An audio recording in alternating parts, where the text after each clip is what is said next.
I didn't know the most feared mafia boss in the city would choose a girl like me, a girl with $3 in her bank account, to be his fake fiancée. I was just sitting pretty in the corner, trying to finish my shift as a waitress, until his mother leaned in and whispered a life-changing threat. If I didn't play along for the next 5 hours, I'd never walk out of that ballroom alive. But what started as a lie to save his reputation turned into a deadly game, where I became the target. You won't believe the secret my own family was hiding that changed everything. Before we dive into this 5-hour, heart-pounding journey, make sure you hit that subscribe button and turn on notifications. You don't want to miss a single twist in this story, and trust me, the ending will leave you breathless. The ballroom was a sea of expensive perfume and dangerous secrets. Amara sat on a velvet chair in the corner, smoothing out the wrinkles in her silk dress. She was a waitress, hired to fill space and look pretty, but she felt like a ghost in a room full of monsters. Her rent was 3 months late, and her phone was disconnected. She just needed to survive this one night without being noticed. But as she took a sip of water, the air in the room seemed to freeze. A woman with hair like silver wire and eyes like flint walked straight toward her. It was Mrs. Moretti, the woman who really ran the city's underworld. "You have a look," Mrs. Moretti said, her voice sounding like gravel over silk. She didn't ask Amara who she was. She didn't care. She told Amara that her son, Dante, was under fire from the board of directors because he was single and reckless. If he didn't show up with a stable woman tonight, he would lose his seat at the table. Mrs. Moretti grabbed Amara's chin, inspecting her face like a piece of property. She told Amara that for the next 5 hours, she wasn't a waitress.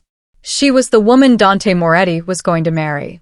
If she played along, she'd get a check for $100,000. If she refused, she'd never find work again. Amara was led into a private study where Dante was drinking whiskey. He was tall, with broad shoulders and a scar that ran from his temple to his jawline. He looked at Amara and laughed, but the laugh didn't reach his eyes. He told his mother she was desperate, but he didn't push Amara away. He walked over and fastened a diamond choker around her neck. His fingers were cold against her skin. He whispered that this was a death sentence, not a fairy tale. He told her to keep her mouth shut and let him do the talking, or the people in the next room would smell her fear and tear her apart.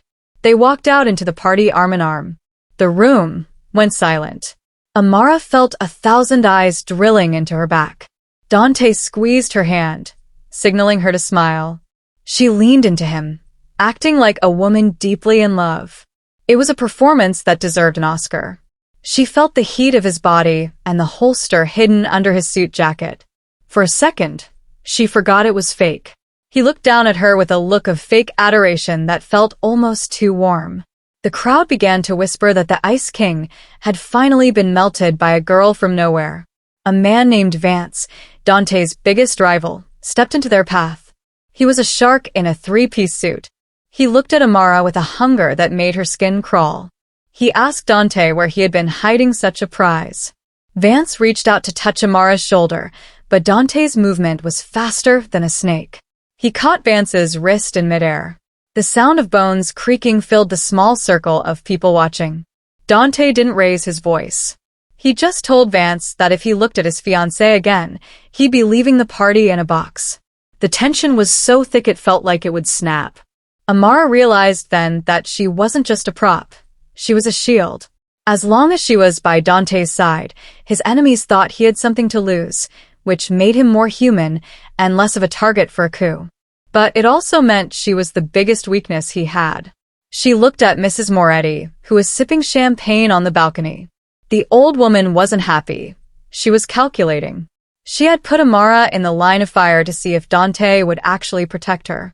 Suddenly, the lights flickered, and a loud crash echoed from the back of the hall. People screamed and dived for cover. Dante didn't panic. He grabbed Amara by the waist and threw her behind a heavy oak bar. He pulled a heavy black pistol from his side and stood over her like a wall of granite. A black envelope was pinned to the main door with a long, jagged knife. The party was over. The game had become real. Dante looked down at Amara, his face covered in shadows. "The first hour is up," he said. Now we see if you can handle the blood." They were moved to the Moretti estate in a bulletproof SUV that felt like a rolling coffin. Amara sat as far from Dante as possible, watching the city lights blur by. She asked him why he didn't just tell the truth. Dante told her the truth was a luxury people like them couldn't afford. He explained that his father had been killed by someone in that room, and he needed the engagement to smoke the killer out. He looked tired, his guard dropping for just a second. He told her she was doing a good job, but she needed to be even more convincing if they were going to survive the night. The estate was a fortress surrounded by high stone walls and guards with rifles. Inside, it was cold and grand, filled with art that cost more than Amara's entire life. Mrs. Moretti met them at the door and told Amara she would be staying in the room next to Dante's. She handed Amara a set of rules: no phone, no leaving the room, and no talking to the staff. Amara realized she wasn't a guest. She was a prisoner. She sat on the edge of the massive bed, staring at the diamonds on her neck. They felt like a leash. Late that night, Amara couldn't sleep. She wandered out onto the balcony and saw Dante in the garden below. He wasn't holding a gun. He was holding a pair of shears, tending to a patch of white roses. He looked peaceful, a total contrast to the man who had almost broken Vance's wrist. She went down to join him, and for the first time, they talked. He told her the roses belonged to his sister, who passed away. He hated the violence, but he was born into it. Amara saw a flicker of a good man beneath the monster, and it terrified her. Their moment of peace was broken by a shadow moving near the perimeter wall. Dante reacted instantly, pulling Amara behind a stone statue. He didn't call for guards. He didn't want his mother to know he was distracted. He told Amara to stay quiet and crawl back to the house. But Amara saw something he didn't, a second shadow coming from the other side. Without thinking, she grabbed a heavy garden tool and threw it at the intruder's feet. The noise alerted the guards, and the intruders vanished into the woods. Dante looked at her with a new kind of respect. Back inside, the adrenaline was still pumping through their veins. Dante took her hands to stop them from shaking. He told her she was brave, but she shouldn't have risked her life for him. Amara told him she wasn't doing it for him. She was doing it because she didn't want to be a victim. They stood close, the air between them thick with a different kind of tension. For a moment, it wasn't about the money or the fake engagement. It was about two people trapped in a nightmare. Mrs. Moretti appeared at the end of the hallway, watching them with narrowed eyes. She told Dante that the council was calling an emergency meeting. They wanted to see the couple together at dawn to prove the engagement was real. She told Amara that she would have to learn the Moretti family history in 3 hours, or she would be found out. The old woman's smile was cold. She was testing Amara's loyalty, and she was clearly hoping Amara would fail, so she could replace her with someone she could control more easily. Dante stayed up with Amara, teaching her the names and faces of his enemies. They sat on the floor of the library, surrounded by old books. He told her stories of his childhood, of the weight of the crown he never wanted to wear. Amara found herself feeling sorry for the billionaire mafia boss. She realized that they were both trapped, she by poverty, and him by blood. As the sun began to peek over the horizon, Dante reached out and tucked a loose strand of hair behind her ear. "I'm sorry I dragged you into this," he whispered. The morning sun hit the library windows like a spotlight. Amara felt a heavy weight in her stomach as she memorized the faces of men who wanted Dante dead. Just as they were about to leave for the council meeting, Dante's phone buzzed. His face went pale, then turned to stone. Someone had leaked Amara's real identity to the press. A grainy photo of her in her waitress uniform was trending online. The fiancée was a fraud, and the council was already on their way to the estate to demand an explanation. Dante grabbed her arm, his grip tighter than before. He told her the plan had changed. They weren't going to a meeting. They were going into hiding. Mrs. Moretti blocked the front door, her face a mask of fury. She accused Amara of being the leaker, claiming she wanted to blackmail the family for more money. Dante stepped between them, his voice a low growl. He told his mother that Amara hadn't had a phone all night. The leak came from inside the house. He realized his own mother might have done it to force him into a more suitable marriage with a rival's daughter. He didn't wait for an answer. He led Amara through a hidden service tunnel that smelled of damp earth and old secrets, emerging in a garage blocks away from the main house. They ditched the fancy SUV for a battered old truck. Dante drove like a man possessed, weaving through the back streets of the city. Amara watched him, seeing the sweat bead on his forehead. He wasn't just a boss anymore. He was a man on the run. He told her that if the council caught them now, they'd both be buried in the woods. He pulled into a dusty construction site and told her to wait. He had to meet a contact who knew who sold them out. Amara sat in the truck, clutching the diamond necklace. She realized the jewelry was a tracker. She ripped it off and threw it into a pile of wet cement just seconds before a black car pulled into the lot. Dante came back to the truck just as the black car opened fire. He dived into the driver's seat as bullets shattered the windshield. "Get down," he screamed. Amara didn't just hide. She grabbed a heavy toolkit from the floor and threw it at the driver of the black car as they sped past, causing them to swerve and crash into a crane. Dante looked at her in shock, a small, bloody smile playing on his lips. He told her she was a natural. They escaped into the industrial district, but the tension was rising. Dante knew the only way to stop the hunt was to find the traitor and kill them before the council met at noon. They hid in a warehouse filled with shipping containers. Dante started making calls, his voice cold and commanding.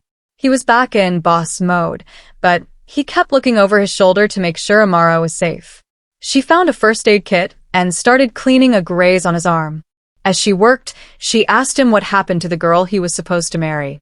He told her there was never a girl.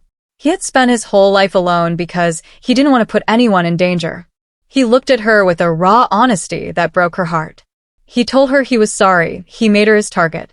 The silence of the warehouse was broken by the sound of a ticking clock. Dante's lead bodyguard, a man he had trusted for 10 years, walked through the door.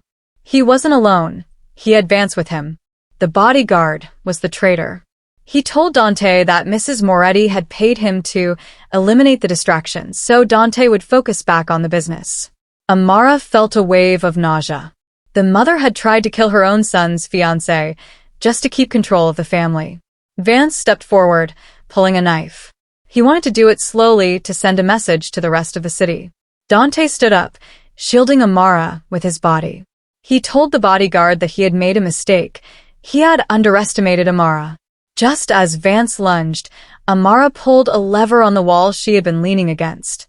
A massive shipping crate swung down, knocking the bodyguard off his feet and creating a barrier between them and Vance. Dante didn't waste the second. He tackled Vance, the two men spiraling into the shadows of the warehouse. Amara stood her ground, heart pounding, holding a metal pipe. She wasn't just a witness anymore.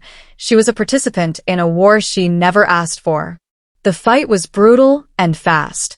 Dante emerged from the shadows, bruised and bleeding, but Vance was gone, having retreated into the night. Dante grabbed Amara's hand, his touch shaking. He told her they couldn't stay there. They needed a place where his mother's reach couldn't find them. He drove them to a small, rundown motel on the edge of the state line. Inside the cramped room, the air was thick with the smell of cheap cleaner and rain. For the first time in 4 hours, they were completely alone without anyone watching. The silence was louder than the gunfire. Amara sat on the edge of the bed, her silk dress torn and stained with grease. She started to cry, the reality of the situation finally hitting her. She wasn't a princess. She was a girl who might die before breakfast. Dante sat on the floor at her feet, refusing to touch the bed out of respect. He told her he would get her out of the country as soon as the sun went down. He promised to give her enough money to start a new life where no one knew the name Moretti. He looked up at her, and the distance between them vanished. He told her she was the best thing that ever happened to him, and he hated himself for it. The slow burn finally reached its breaking point. Dante reached up and wiped a tear from her cheek. His hand lingered, and for a moment, the world outside didn't exist. He leaned in, his forehead resting against hers. He told her he had never felt safe until he met her, which was the most dangerous thing a man in his position could say. They didn't kiss, but the tension was so high it felt like electricity. He was a king without a throne, and she was a queen without a crown, huddled together in a $10 motel room. Suddenly, the door was kicked off its hinges. It wasn't the mafia, it was the police. But they weren't there to arrest anyone. They were on Mrs. Moretti's payroll. They dragged Dante out into the mud, hitting him with the butts of their rifles. Amara screamed, trying to pull them off him, but a heavy hand slammed her against the wall. The lead officer told her that Mrs. Moretti wanted her brought back alive for a final conversation. They threw her into the back of a black sedan, the cold rain finally starting to fall as she watched Dante being loaded into a separate van. The ride back to the estate felt like a funeral procession. Amara realized that the fake engagement was the only thing that had been keeping her alive. Now that the secret was out, she was a loose end that needed to be tied off. She looked out the window and saw the city she grew up in, feeling like a stranger. She thought about Dante, about the way he looked at his white roses. She realized she didn't want to run away anymore. She wanted to go back and finish what they started. She began to look around the car for anything she could use as a weapon. They arrived at the estate, which was now crawling with council members. Mrs. Moretti was standing on the grand staircase, looking like a queen about to give an execution order. She told the council that Dante had been kidnapped by Amara and her gang to extort the family. It was a perfect lie. She was going to kill Amara and Dante, blame it on a kidnapping gone wrong, and take full control of the empire. Amara was shoved onto her knees in front of the council. She looked up at the old woman and didn't feel fear. She felt a cold, burning rage. Just as the head of the council raised a hand to give the signal, a loud explosion rocked the front gates. Dante hadn't been captured. He had escaped and brought the only people he could trust, the street crews who hated his mother's iron fist. He came through the front doors like a storm. But he wasn't looking for his mother. He was looking for Amara. The fourth hour ended with the estate turning into a battlefield. Amara saw her chance. She grabbed a heavy glass vase and smashed it over the head of the guard holding her. She was done being a shield. The ballroom was a chaos of shouting and broken glass. Amara ran through the halls, avoiding the crossfire. She found Dante in the library, pinned down by his mother's personal bodyguards. He was out of ammo and bleeding from a cut on his forehead. Amara didn't scream. She remembered the secret passage they had used earlier. She crept around the back and pulled the emergency fire suppression handle. The room filled with thick, white foam, blinding the guards. Dante used the distraction to disarm them, his movements blurred by desperation and love. They met in the middle of the room, gasping for air. Dante took her face in his hands and kissed her, hard, fast, and real. It wasn't for the cameras or the council. It was because they were alive. He told her it was time to end this. They walked into the main hall where Mrs. Moretti was trying to flee with a suitcase full of documents and cash. The council stood back, watching to see who would win. The old woman looked at her son and told him he was weak for loving a nobody. Dante looked at Amara, then back at his mother. He told her that Amara was the only one in the room with any real strength. Then came the final twist. The head of the council, a man named Silas, stepped forward. He looked at Amara and asked for her last name. When she told him Vance, the room went deathly silent. She wasn't just a waitress. Her father was the man who had built the empire before the Morettis took it over in a bloody coup 20 years ago. She was the rightful heir to the seat Mrs. Moretti was sitting on. Amara hadn't known. Her mother had changed their names to protect her after her father was murdered. The documents in Mrs. Moretti's suitcase proved it. Mrs. Moretti's face turned gray. The council turned their backs on her instantly. In their world, blood was everything, and Amara's blood was more royal than the Morettis. The old woman was led away in handcuffs, stripped of her power and her pride. Dante stood by Amara's side, not as her boss, but as her equal. He asked her what she wanted to do with the empire. Amara looked at the men in suits, the guns, and the gold. She told them that the old ways were dead. She was going to clean up the city, and Dante was going to help her do it. The council accepted the new terms. They didn't have a choice. Amara had the name, and Dante had the muscle. As the sun fully rose over the estate, they stood on the balcony where Mrs. Moretti used to watch them. The party from 5 hours ago felt like a lifetime ago. Amara looked at the diamond choker on the table. She didn't put it on. She didn't need a leash anymore. She looked at Dante and told him she still wanted that $100,000. He laughed, a real, warm sound, and told her she could have the whole bank. The final scene showed them a month later. The estate was filled with light, and the white roses were blooming. Amara was dressed in a sharp suit, sitting at the head of the table. Dante was right beside her, his hand resting on the back of her chair. They weren't pretending anymore. A new waitress entered the room to serve coffee, looking nervous. Amara smiled at her and told her to take a seat and have a cup. She told the girl that in this house, no one was just a ghost. The cycle of fear was broken. The story ended with a shot of the two of them walking out of the front gates, hand in hand. They were the most powerful couple in the country, born from a lie and forged in fire. As they got into their car, Dante whispered that he had a surprise for her. He pulled out a small, simple velvet box. It wasn't a mafia diamond or a political bribe. It was a simple ring he had bought with his own money. He asked her if she wanted to make the fake engagement permanent. Amara smiled.